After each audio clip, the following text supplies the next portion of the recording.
Hablamos en español o que no? In English. Yes? Thank you very much. Thank you for the invitation.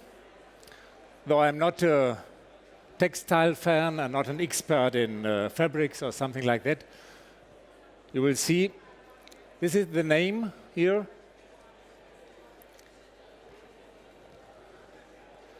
And that's the arc we will make. We start here and we finish there. If you agree, of course. You can interrupt whenever you want. Well, that's what I am. I'm a physician and a philosopher and an evolutionary neurobiologist. Okay? I'm dealing with the brain in the evolution. And I was chief of a hospital. Now I'm retired and sitting on my window in Tübingen and looking at the city. So, and that's what we do for the next, I think, 37 minutes. First, we look at the history of the evolution and the importance of being naked. That's the point of departure, okay? Though nobody is naked, but nevertheless, for the evolution, it was important. And the second point is the need or the urge for motor activities, which is evolutionary inside mankind, okay? And second point is human acting as textile industry in modern times, and therefore we will meet the term Anthropocene. Anthropocene. Okay, let's start with the start of the universe. It's a long time ago, or nobody remembers. The billions here are that what we call in Germany or in a lot of countries Milliarden, okay? But in the English term, it's billion. It's 1,000 millions, okay? Good. And here you see that mammals, we belong to the first primates and Homo, and later on, not only Homo, but the species Homo sapiens. Most of people here belong to this. Yeah. And if you make a picture of the Earth history in one day, you start with the evolution of the Earth, and you see, I have to go a little bit back, bacteria began here in the late afternoon. And here you see,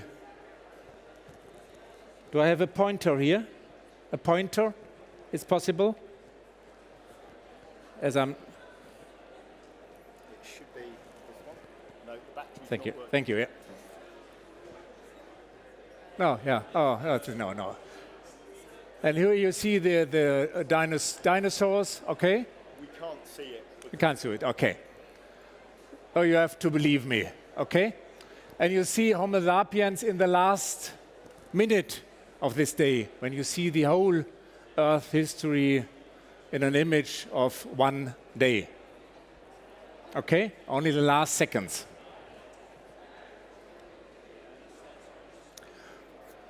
That was what I just told. And how much longer, but there won't be an answer to this question in this afternoon.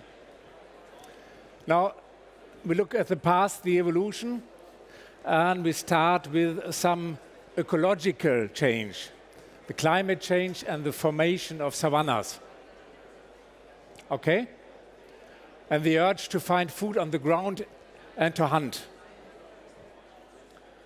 This is one picture of my old family when we started in Westphalia. It's a long time ago. It's about 6 million years ago, okay? To find food on the ground, no more to live on the trees. And this has importance to the further development of upright gait. You know what is upright gait? To stand and not to move on 4 limbs. Okay? This was a big step. It's a long time ago, of course. We are about here. Change of climate, upright gait, other possibility to find food, to hunt and to gather. And walking or running for a long time was necessary. And then the next important point for our talk here comes, it's a problem of temperature management or heat dissipation to regulate the temperature, okay? While walking or running for a long time. And perspiration and sweating was adapted to this. And therefore, bare skin was of an advantage. Who has better ways to regulate his temperature? This young guy or this one? What do you think? Little fur was an advantage, or? And now the next question to you, who belongs to my family and who is only a good friend of us? It's a little bit too difficult if you don't know me. Okay. Upright gait, long runs, better heat dissipation, loss of hairiness. This is one central point in this half an hour. Of course, you see here we connect the textile industry. Here the Lena and others have said that I have to talk a little bit about textiles. At least 8 times I should use the term textiles. Textiles, textiles, textiles. So I'm relaxed now, okay? Loss of hairiness, the importance of clothing, one route for textile industry, okay? The naked human could only conquer the world by protecting himself with furs or with clothing. Or? This was a condition for the further evolution. Therefore, textile industry is very basic for the human development. You see, without textile, no good living in these regions. Or? Evolutionary development of clothing now. Perhaps you know this young woman. It's found about 250 kilometers from here in South Tyrol. Yes? And it's called Lucy. I just tell you why. Though nobody really knows if the individuals had names at that time, perhaps. We don't know. But Lucy had a lot of fur. And later on, Stone Age, clothing was important. And with a very basic loom, you know. And perhaps the invention of this instrument is as important as the invention of the wheel for clothing, and for that were the consequences. Okay? This is about 5 or 15,000 years ago that people had this. And this one is well known. Now this is Ötzi. It's found 250 kilometers from here. The other was Ethiopia. That's here. That's okay. And he had clothes as well. And in the Middle Age, you see that the clothing was a matter of power and money and of social status. Oh? And this is not the Middle Ages, this is up in modern times. Clothing as an individual expression of the personality and as well as a sign of social affiliation and of profession. Okay? Perhaps somebody might know this man, the Pope, and he had a certain professional suit, not to be confused with this one, though it's concerning the color very similar, but it's another kind, and this one.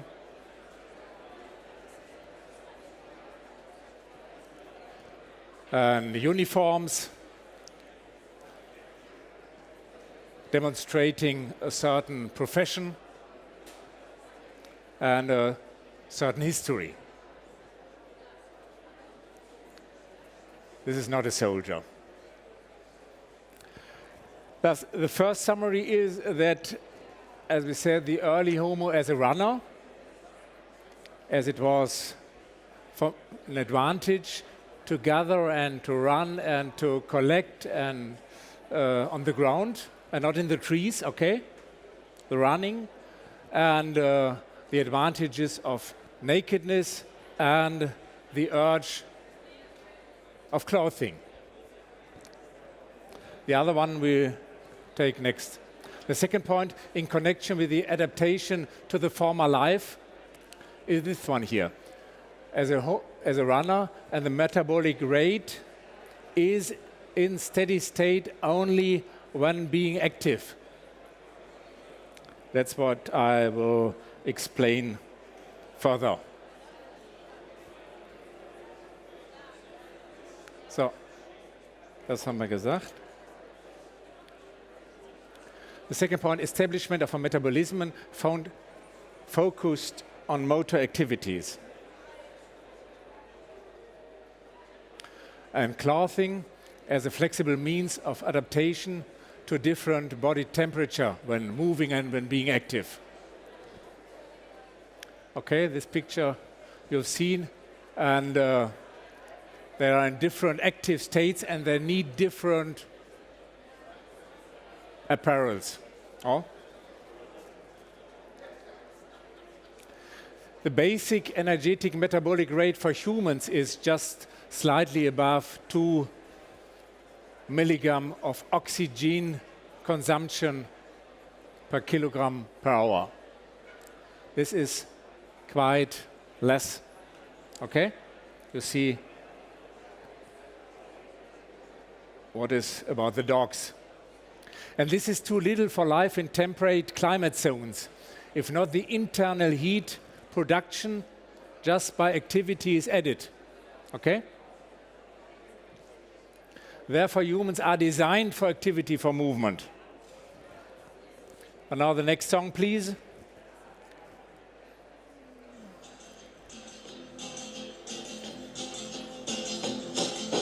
You keep saying you got something for me, something you call love, but confess. Nancy Sinatra. You've been a messin' where you shouldn't have been Okay. a messin'. Also these boots are made for walking, but not only these boots, but the whole humans inside the shoes are made for walking, for being active. That's one of our biological heritage, okay? But now, in earlier times, our ancestors had about 80 to 90% being active, walking or whatever. And now we are about 80 to 90%. We are sitting just in front of our screens. But this is not as we are coming from. Now we are about here. And it's the importance of work and sports. Partially, they can compensate this loss of walking and hiking. Okay? Though the metabolic rate demands for more activity. Thus, textile and sport industry are dealing with a real important matter in an evolutionary and cultural sense. That's our first statement here. If you agree, I follow. If not, I'm just lying down.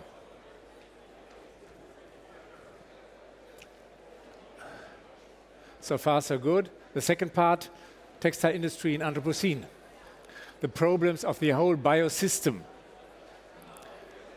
And the first point to mention here is the demographic development. Okay? These are millions, and these are billions or Milliarden here.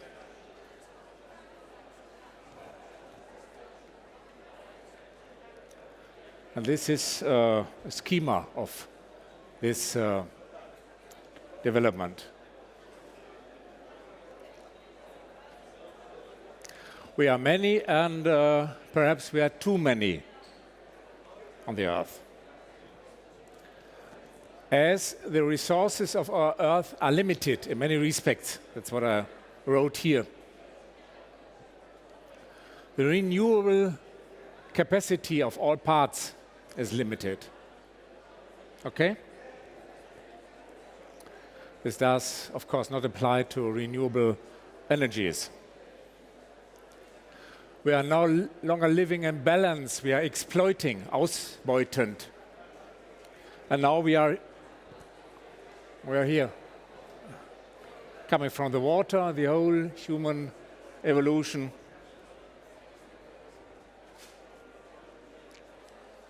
In the past, you could take what you wanted or what you needed. But today, it's a problem. And one example for this constellation is the Earth Overshoot Day. Don't know if you have mentioned this. It's the date when humanity has used all the biological resources for 1 year, which can be renewed. Okay? And here you see that just about 50 years ago, we started quite in balance, and now we are in August.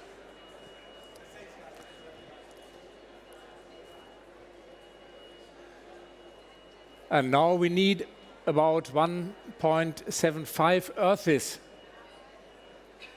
to take what we need. But I'm not sure if we have. We have only one. And this is what I named the deadly triad. We are many or too many, and the intensive exploitation, just due to a lot of technical possibilities, is the second part. And the third is that mental dispositions, or our brain, is not made for these challenges now. And that's what I explain a little bit further on. The brain, and that's my expert. I'm an expert in brain evolution, not in the other things. It's okay. The brain has evolved with reference to present. What I see here, what I have just before my eyes, okay? And to deal with the immediate future, okay? But today's problems, however, are less directly perceptible and can only be addressed with responsibility for the further future, for 3 or 4 or 5 generations, not for our present. But the evolutionary inheritance is taking care of the present and consuming and then moving on if necessary. This is a repetition of what we just said, because the human brain has evolved to deal with clear and concrete problems related to the problems. But today, the challenges are not solved with this brain, thus we need another one. And later on we verteilen, no? We verteilen other brains, yes. Okay. But humans are not made for this. The biological evolution could not keep up with the technical and demographic one. okay? Das sind millions of years. And the technical and demographic one, these are about 100 years or 50 years. This is for the brain, it's too fast. An elementary mismatch between these. And the influence of humans on the ecosystem is just now overwhelming. And therefore, this term is generated. Anthropos and kainos, Anthropocene. Where we're living now, from most experts, is called Anthropocene. Zeitalter des Menschen. And it's defined primarily by signs of nuclear weapons and, okay? But it's the influence of man dominating in all aspects. And here you've seen some influences. The Holocene was a very long time, and now the Anthropocene about, the date is under debate, about 70 years. Everything is dominated by mankind. The air, the atmosphere, everything we do. You see here that it's plastic and that is radionuclides and the carbon dioxide emissions and all this. To illustrate this, one picture of such a mega city or such another influence of man on the earth.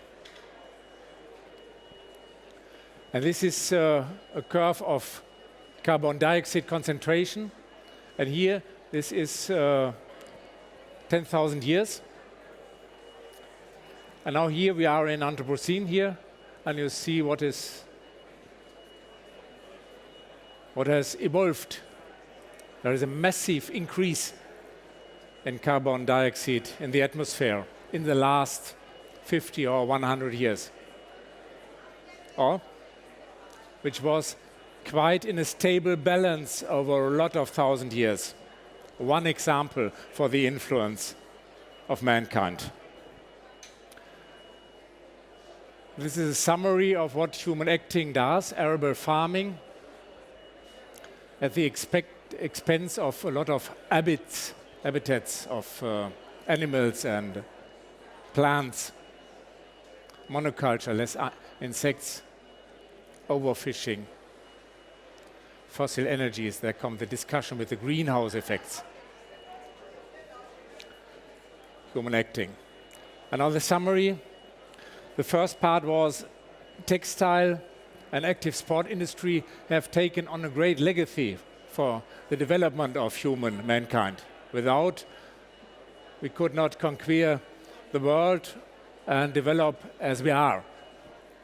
The ancestors have made an essential contribution to the cultural evolution of mankind. But the challenges of today are enormous and require a change of thinking and acting. And this is not easy.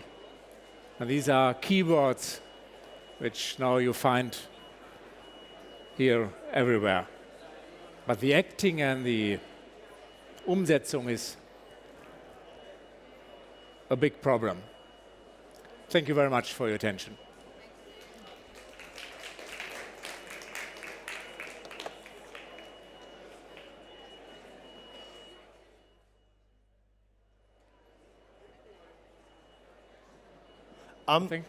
I like that because that appealed to my brain.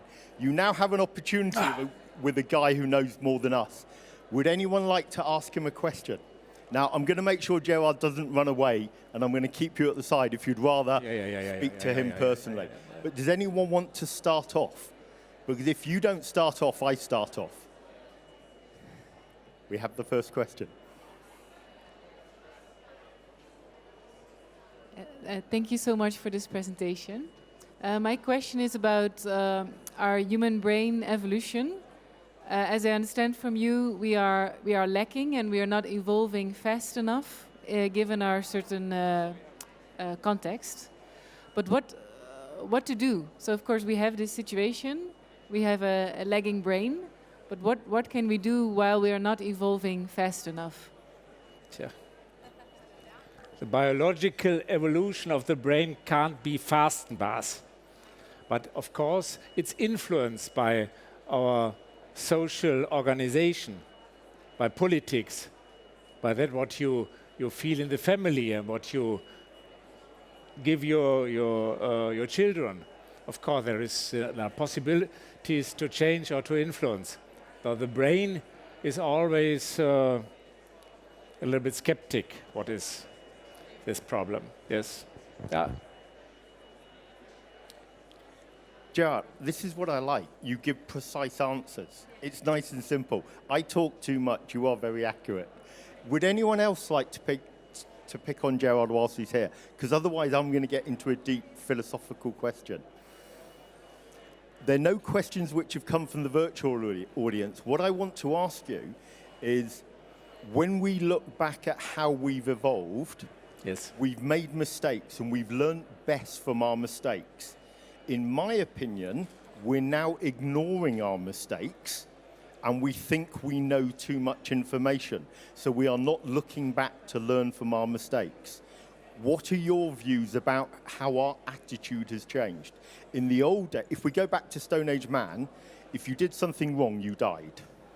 Yes. Now we have so many safety systems. But we die Don't die. as well, but only a little bit later on, But as mankind, that's not what as I mean. individuals. The whole of Yes. mankind dies. This will be the solution, yes.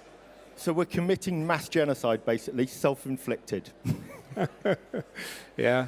No, of course, a lot of science here and everywhere, the problems of sustainability are at the top. There is a certain learn effect, but it's really difficult as the individual brain, as I said, is adapted to concrete problems, what I have now, and for my children, but not for the longer children. Thus we have to construct a social and a political construction which will lead us to do so. And somebody must be forced to do so by Gesetzen, by andere regularies. Yes. Well, the observation I have from lockdown was that we all knew if you were in India, they could, for the first time in a generation, see the Himalayas because the industrial fog cleared and they could see the mountains in a different country again. So it has proved to me the planet is always going to be here. The planet is always going to survive. The question is whether Homo sapiens will still be on the planet. And you've just spelt it out and you've said no. No, but nevertheless, we have to try. Yes, not we both, but the later generations. We are above 50, though nobody looks like, but the younger people. Okay? We have responsibility. Nikki's going to adore you. Yeah, Nikki. She's one of the younger people. She likes that. Okay. Would anyone else like to pick on Gerard? If not, can I ask you all to show your appreciation for Gerard once again?